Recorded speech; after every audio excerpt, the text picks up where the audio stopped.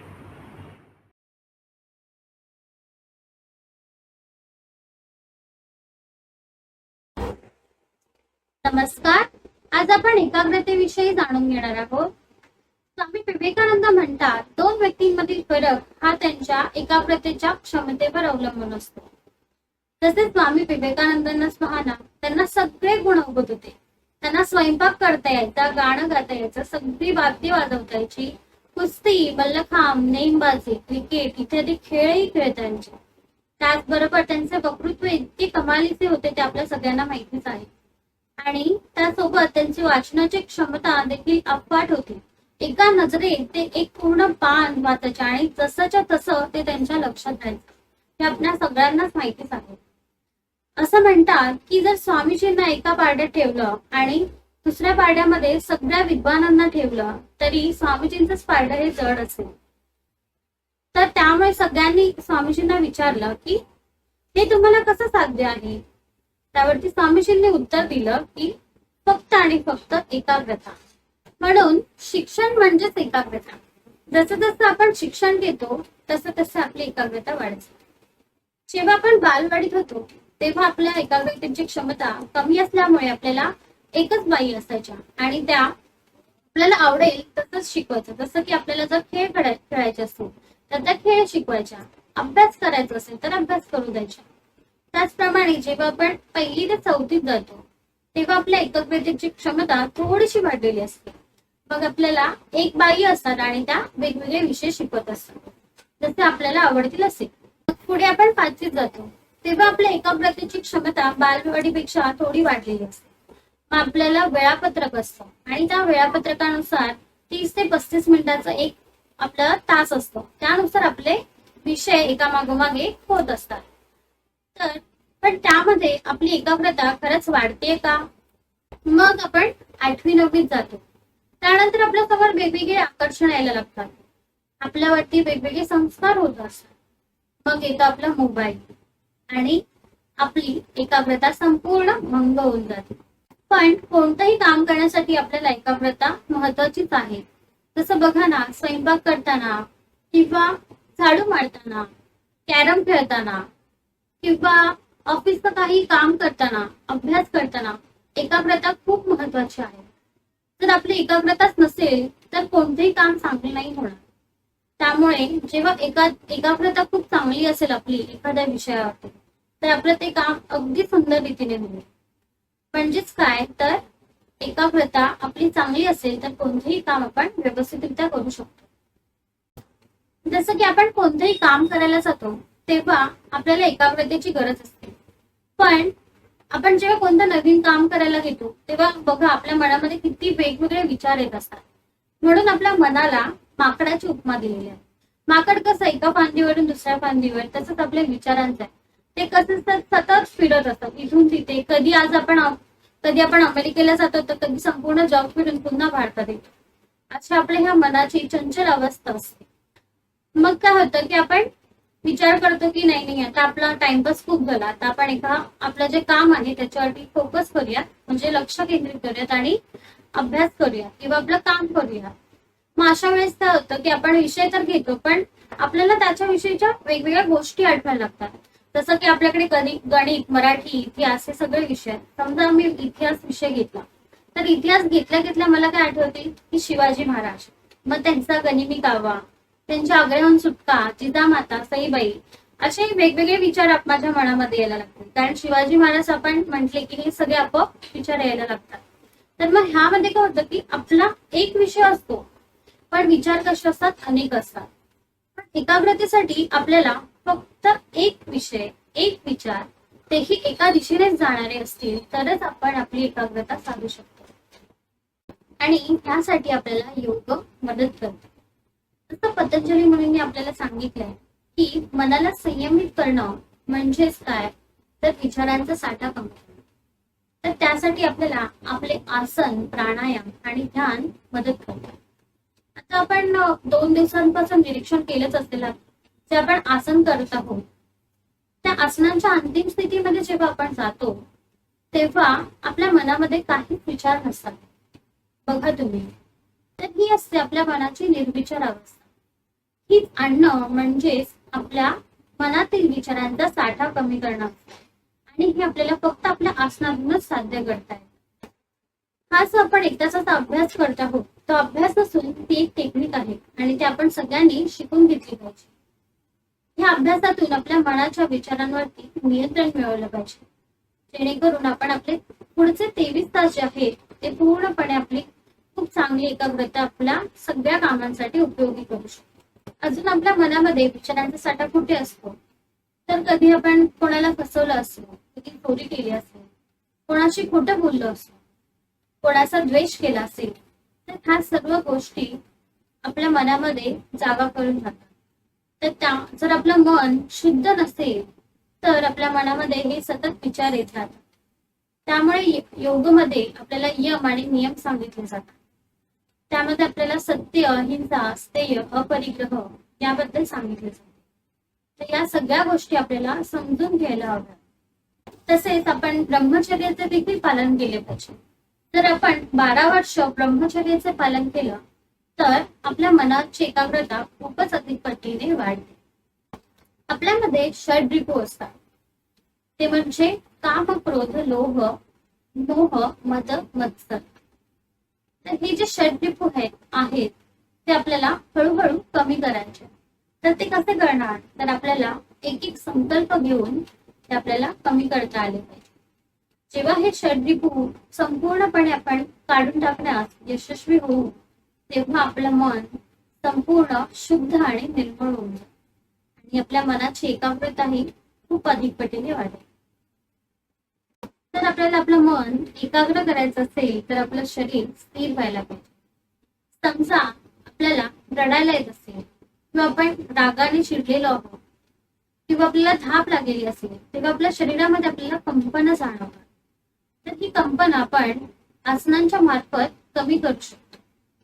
आणि तसंच आपण आपल्या श्वासावर नियंत्रण मिळवण्यासाठी प्राणायामाचा उपयोग करू शकतो. या 1 तासाच्या अभ्यासात आपण डोळे मिटून आपल्या शरीराच्या आणि श्वासाच्या परिवर्तनाकडे लक्ष दिलं पाहिजे आणि ह्या टेक्निक आपण शिकून घेतल्या पाहिजे.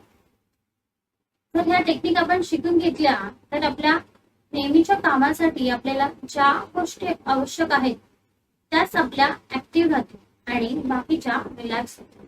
जसं आपण अर्धकटी चक्रासन करतो त्यामध्ये आपण पूर्ण उजव्या बाजूला ताण देतो आणि डावा हात आपला शिथिल असतो. तसंच आपण दुसऱ्या बाजूनेही करतो तेव्हा काय करतो की डावा हात वरती आपण पूर्ण ताण देतो आणि उजवा हात आपला पूर्ण शिथिल असतो. आणि जेव्हा आसनाच्या अंतिम स्थितीत आपलं शरीर स्थिर होते तेव्हा आपल्या मनामध्ये एकाग्रता यायला मदत होते आणि हीच टेक्निक आपल्याला शिकून घ्यायची आहे. स्वामीजी म्हणतात, knowledge is gain when the mind is focus.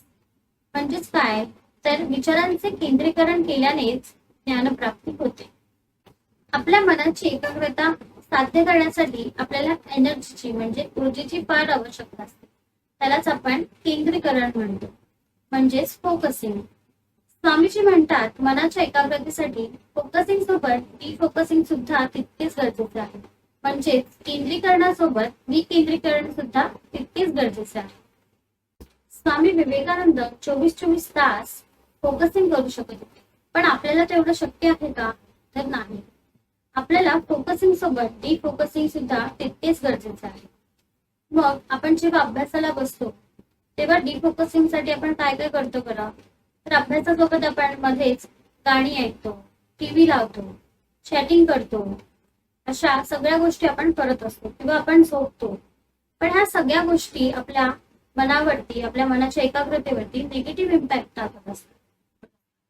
तर मग पॉझिटिव्ह इम्पॅक्ट करणाऱ्या कोणत्या गोष्टी आहेत, तर मंत्रांचं उच्चारण करणं किंवा ओंकार चॅन्टिंग करणं. आता मंत्रांचं उच्चारणाचा आपल्यावरती पॉझिटिव्ह इम्पॅक्ट कसे पडतात, तर असे, कारण जेव्हा आपण एखादा आपले कुठलेही मंत्र घ्या, कुठलाही गायत्री मंत्र असेल, महामृत्युंजय मंत्र, प्रत्येक मंत्र आपण ऐकला तर तुम्हाला हे कळेल की त्या मंत्रामध्ये एकही निगेटिव्ह वर्ड नसतो. संपूर्ण मंत्र हे पॉझिटिव्ह मध्येच असतो. कुठलाही मंत्र तुम्ही बघाल तर त्यामध्ये सगळे पॉझिटिव्ह शब्दच वापरलेले आहेत. त्यामुळे त्याचा आपल्या मनावरती फक्त आणि फक्त पॉझिटिव्ह इम्पॅक्टच पडत असतो. आणि ओंकाराच्या उच्चारणाने संपूर्ण मन ही शांत आणि निर्मळ होऊन जाते आणि आपल्या मनाची एकाग्रता वाढायला मदत होते. ह्या पॉझिटिव्ह पद्धती, ह्या सकारात्मक पद्धती शिकवणे इतक्या कमी वेळात शक्य नाही. त्यामुळे तुम्ही केंद्र कार्यामध्ये सहभागी व्हा, जेणेकरून तुम्हाला अजून नवीन नवीन टेक्निक शिकायला मिळतील. जर तुम्ही केंद्राच्या कार्यात सहभागी झालात तर तुम्ही ह्या सगळ्या टेक्निक शिकू शकाल आणि त्यानेच तुमच्या मनाची एकाग्रता वाढेल आणि तुम्हाला हवं ते तुम्ही साध्य करू शकाल आणि एक सफल व्यक्तिमत्व तुमच्यातून आज साकार होईल. सातत्याने योगासने, प्राणायाम यांचा जागरूकतेने अभ्यास करून आपण आपला आंतरिक विकास साधूया. सगळ्यांनी मिळून आता आपण हे आसन करूया. अर्धमत्स्येंद्रासन. स्थिती घ्यायचे. दोन्ही हातांमध्ये आणि पायांमध्ये काटकोन, पाठीचा कणा ताठ, नजर समोर. उजव्या बाजूनी सुरुवातीला एकम. उजवा पाय गुडघ्यात दुमडून टाच शिवणीपाशी घट्ट दाबायचे. द्वे. डावं पाऊल उजव्या मांडीपलीकडे नेऊन उजव्या गुडघ्यापाशी जमिनीवर टेकवायचं. त्रिणी. श्वास घेत कमरेत डावीकडे पीळ देऊन उजवा हात डाव्या गुडघ्याच्या बाहेरून पुढे काढायचा आहे आणि त्या दंडाने डावा गुडघा मागे रेटत डाव्या पायाचा अंगठा धरायचा आहे. चत्वारी. डावा हात मागे नेऊन पाठीच्या कण्याला आणखी पीळ द्या.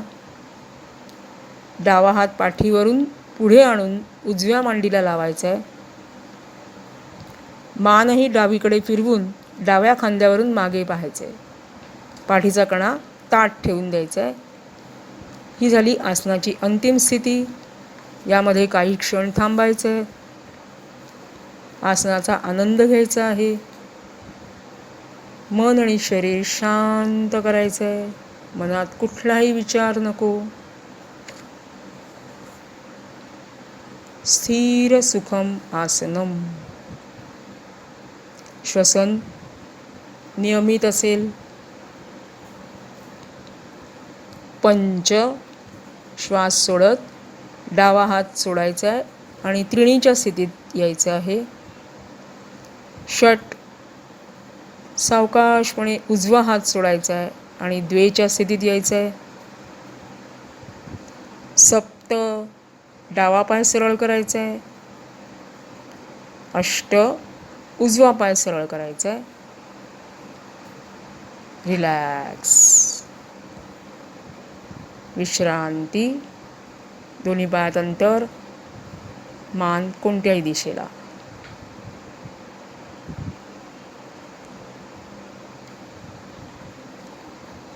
आता हेच आपण डाव्या बाजूनी करूया.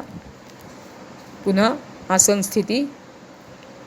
हातामध्ये आणि पायामध्ये काटकोन, पाठीचा कणा ताठ, नजर समोर. अर्धमत्स्येंद्रासन. एकम. डावा पाय गुडघ्यात दुमडून घ्यायचे आहे. डावा पाय गुडघ्यात दुमडून घ्यायचा आहे आणि टाच शिवणीपाशी घट्ट दाबायचे. द्वे. उजवं पाऊल डाव्या मांडीपलीकडे नेऊन उजव्या गुडघ्यापाशी जमिनीवर टेकवायचं आहे.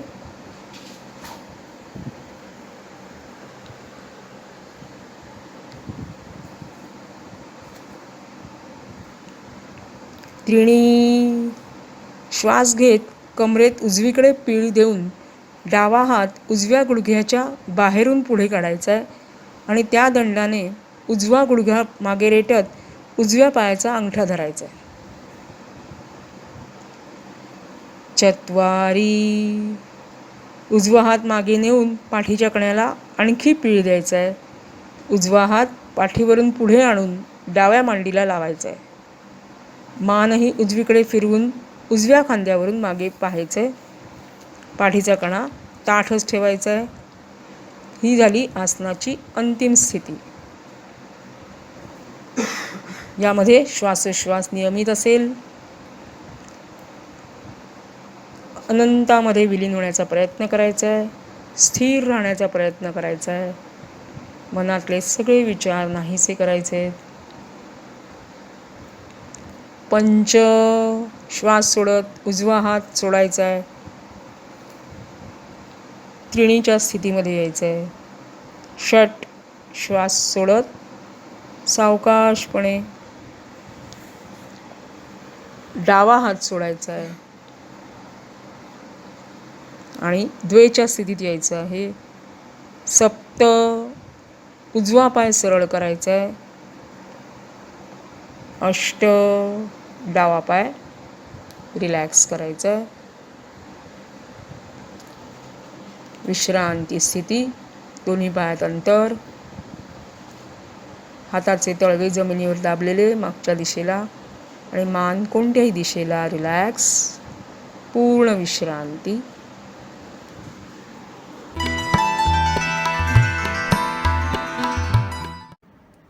भुजंगासन पोटावर झोपून करायचे हे आसन आहे.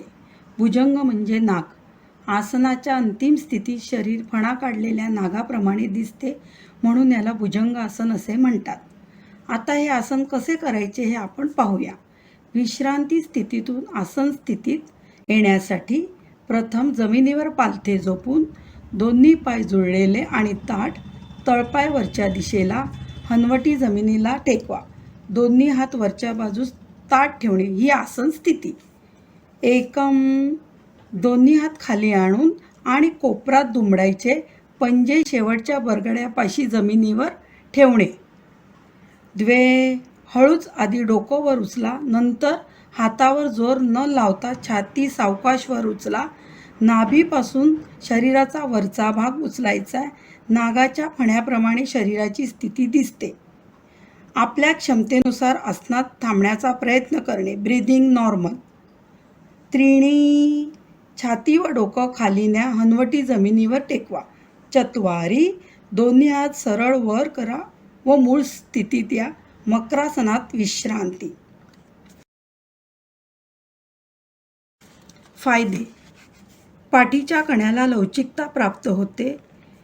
पाठदुखी, मानदुखी, सर्वायकल स्पॉन्डिलिटिस, दमा, पचनाच्या तक्रारी, श्वसनाचे विकार यावर हे आसन उपयोगी आहे. पोट व कमरेचा घेर कमी होतो. तसेच हे आसन कोणी करू नये. हर्निया आणि उच्च रक्तदाब असणाऱ्यांनी हे आसन करू नये. आता आपण सर्वजण हे आसन करूया. आसन स्थिती. जमिनीवर पालथे झोपून दोन्ही पाय जुळलेले आणि ताठ, तळपाय वरच्या दिशेला, हनवटी जमिनीला टेकवा. दोन्ही हात वरच्या बाजूस ताठ ठेवणे ही आसन स्थिती. एकम दोन्ही हात खाली आणून आणि कोपरात दुमडायचे. पंजे शेवटच्या बरगड्यांपाशी जमिनीवर ठेवणे. द्वे हळूच आधी डोकं वर उचला, नंतर हातावर जोर न लावता छाती सावकाश वर उचला. नाभीपासून शरीराचा वरचा भाग उचलायचा आहे. नागाच्या फण्याप्रमाणे शरीराची स्थिती दिसते. आपल्या क्षमतेनुसार आसनात थांबण्याचा प्रयत्न करणे. Breathing normal. त्रिणी छाती व डोकं खाली न्या, हनवटी जमिनीवर टेकवा. चत्वारी दोन्ही हात वर सरळ, मूळ स्थितीत या. मकरासनामध्ये विश्रांती.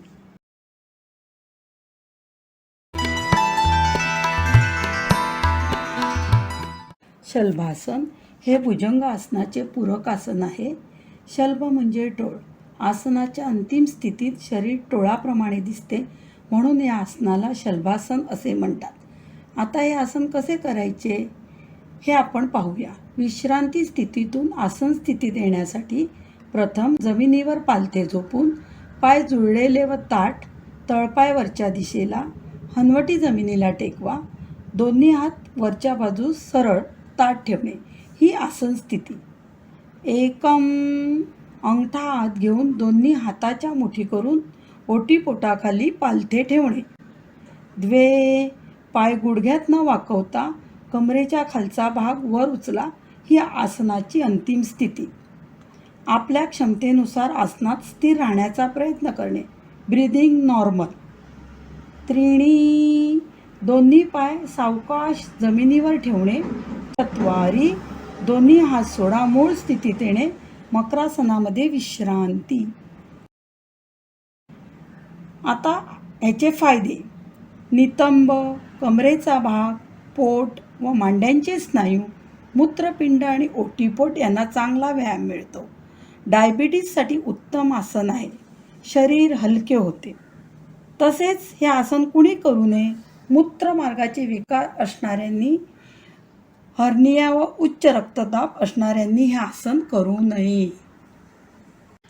आता आपण सर्व एकत्रित हे आसन करूया. विश्रांती स्थितीतून आसन स्थितीत येण्यासाठी प्रथम जमिनीवर पालथे झोपून पाय जुळलेले व ताठ, तळपाय वरच्या दिशेला, हनवटी जमिनीला टेकवा.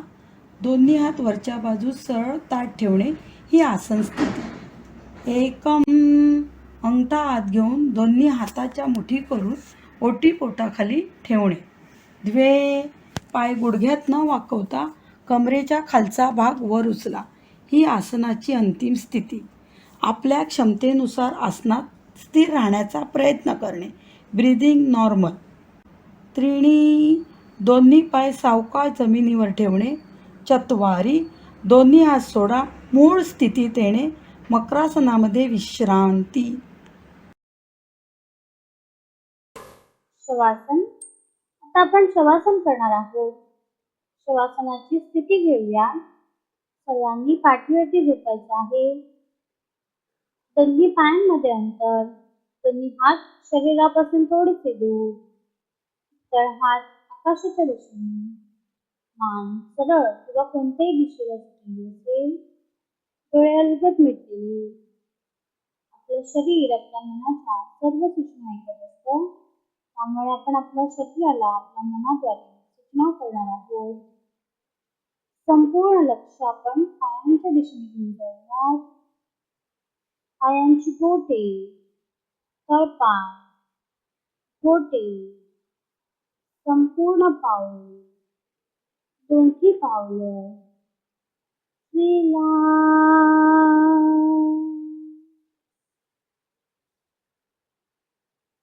पायांच्या पोटऱ्या, गुडघे, मांड्या, जांघा, जांघातील स्नायू, कंबर, कमरेतील मणके, कमरेतील इतर स्नायू, संपूर्ण कंबर, शिप्की.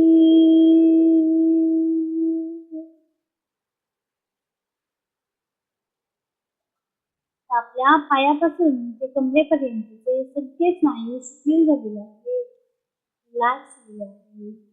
एक वेळा दीर्घ श्वास घेऊन अकाराचं उच्चारण करूया. श्वास घेऊन घ्या.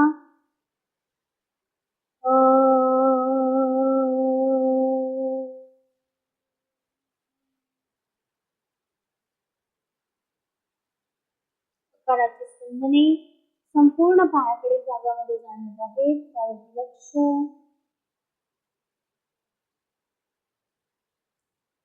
हळूहळू शरीराच्या मधल्या भागाकडे वळूया. पाठ, पाठीचा कणा, पाठीतील मणके, संपूर्ण पाठ आराम से. पोट, ओटीपोट, पोटातील सगळे स्नायू. श्वास घेताना पोट फुग्याप्रमाणे वर येतं. श्वास सोडताना पोट जमिनीकडे ढकललं जात आहे. त्यावरती लक्ष. संपूर्ण पोटाला विश्रांती. छाती, छातीचे सगळे स्नायू, संपूर्ण छातीला आराम से.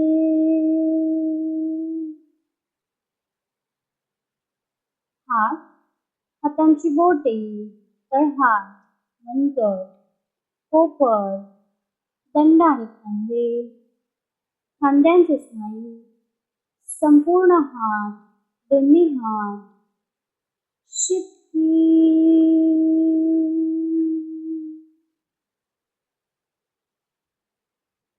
मान, मानेचे स्नायू संपूर्ण मानेला आराम से. आपल्या कमरेपासून ते मानेपर्यंतचा संपूर्ण भाग शिथिल झालेला आहे, रिलॅक्स झालेला आहे. एक वेळा दीर्घ श्वास घेऊन उकाराचं उच्चारण करूया.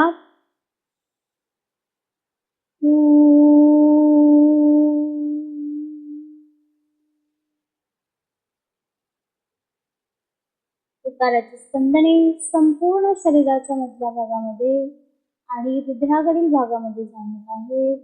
त्याचा अनुभव.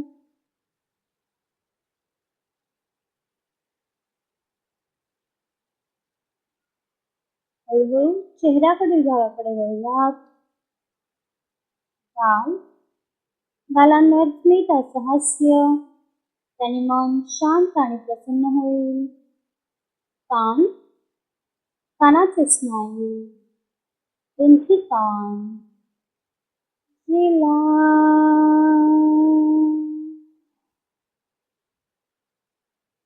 नाक, नाकाच्या दोन्ही नाकपुड्या. श्वास घेताना थंड हवेचा स्पर्श, श्वास सोडताना गरम हवा बाहेर टाकली जात आहे, त्यावरती लक्ष. मंद मंद श्वास, प्रदीर्घ श्वास, विश्रांती, पूर्ण विश्रांती.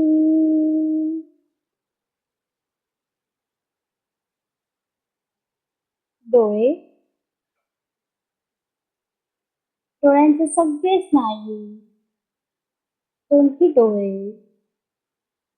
भुवया, भुवयांचे स्नायू, दोन्ही भुवया.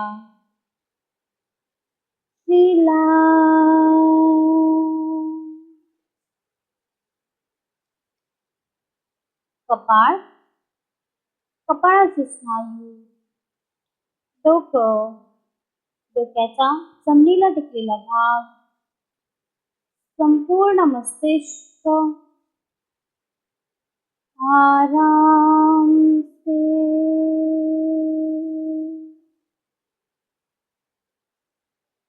आपण दीर्घ श्वास घेऊन मकाराचं उच्चारण करूया. श्वास घेऊन घ्या.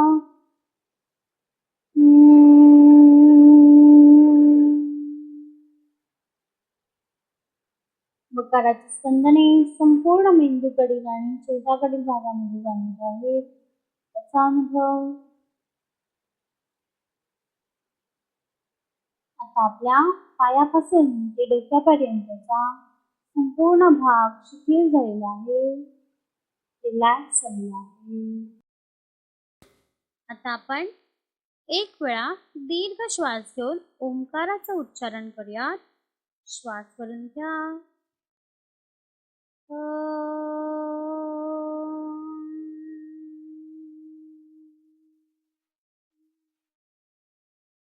ओंकाराचे व्हायब्रेशन्स आपल्याला संपूर्ण शरीरात जाणवत आहेत, त्याचा अनुभव.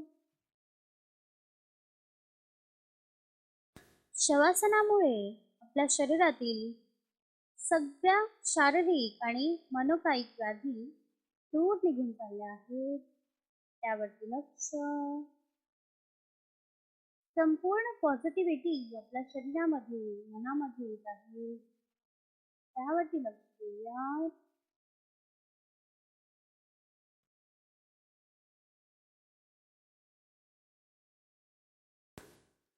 स्वामीजी म्हणतात, आपली एकाग्रता शक्ती जेवढी चांगली असते तेवढेच आपले ज्ञान ग्रहण करण्याची क्षमता जास्त असते. एकाग्रतेमुळेच आपण नवीन नवीन गोष्टी सहजपणे आत्मसात करू शकतो. योग साधना करून आपल्याला आपली एकाग्रता वाढवायची आहे. आपण पूर्ण श्वास भरून घेऊन श्वास हळुवारपणे सोडायचा आहे. पूर्ण श्वास भरून घ्या. हळूहळू श्वास सोडा. रिलॅक्स. हळूहळू आपण शवासनातून बाहेर येणार आहोत. दोन्ही पाय एकमेकांजवळ, दोन्ही हात शरीराजवळ, उजवा हात डोक्याखाली, डावा हात पोटावरती. हळुवारपणे उजव्या कुशीवरती वळायचं आहे. जणू काही आपण आपल्या आईच्या कुशीमध्ये भिजलेलो आहोत, पहुडलेलो आहोत असा अनुभव. हळूहळू दोन्ही हातांचा आधार घेऊन उठून बसायचे आहे. कामिंग करायचे आहे आणि संपूर्ण डोळ्यांवरून आणि चिंता. तर आज आपण आपले मन आपल्याच नियंत्रणात आणण्याचा धडा घेतला आहे. त्याला तसेच नियंत्रणात ठेवण्याचे वचन आज आपण स्वतःला देऊया आणि आजच्या सत्राची सांगता प्रार्थनेने करूया. मात्र याच वेळी उद्या भेटूया नव्या जोमासह, नवीन आसन आणि माहिती जाणून घ्यायला. धन्यवाद. योगेन चित्तस्य पदेन वाचा मलं शरीरस्य च वैद्यकेन योपाकरोत्तं प्रवरं मुनीनां पतञ्जलिं प्राञ्जलिरानतोऽस्मि. सर्वे भवन्तु सुखिनः, सर्वे सन्तु निरामयाः, सर्वे भद्राणि पश्यन्तु, मा कश्चित् दुःखभाग् भवेत्. ॐ शान्ति शान्ति शान्तिः.